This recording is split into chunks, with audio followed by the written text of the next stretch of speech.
Some very old religions understood the hallucinatory nature of the devil concept, but even in Egyptian times, the simpler and more distorted ideas became prevalent, particularly with the masses of people. In some ways, men in those times could not understand the concept of God without the concept of a devil. Storms, for example, are highly creative natural events, though they can also cause destruction. Early man could only see the destruction. Some intuitively understood that any effects are creative despite their appearances, but few could convince their fellow men. The light and darkness contrast presents us with the same kind of picture. The good was seen as light, for men felt safer in the day. The evil was therefore assigned to nightfall. Within the mass of distortions, however, hidden beneath the dogma, there was always a hint of basic creativity of every effect. There are then no devils waiting to carry anyone off, unless you create them yourself, in which case the power resides in you and not in the mock devils. The crucifixion and attendant drama made sense within your reality at the time. It arose into the world of physical actuality out of the inner reality from which your deepest intuitions and insights also spring.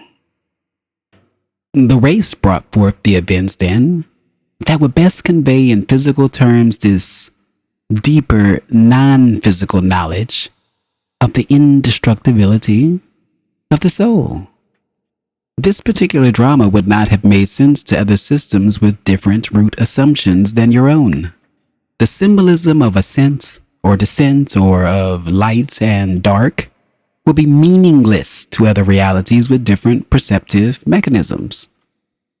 While your religions are built around an enduring kernel of truth, the symbolism used was craftily selected by the inner self in line with its knowledge of those root assumptions you hold as valid in the physical universe. Other information in dreams, for example, will also be given to you with the same symbolism, generally speaking.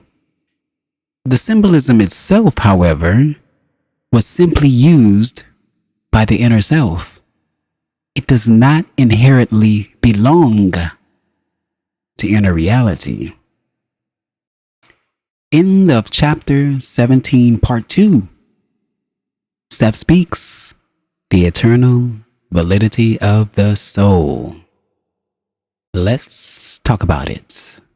So, in this passage, Seth is talking about how people from long ago had different ideas about what is good and what is bad, like the devil and God.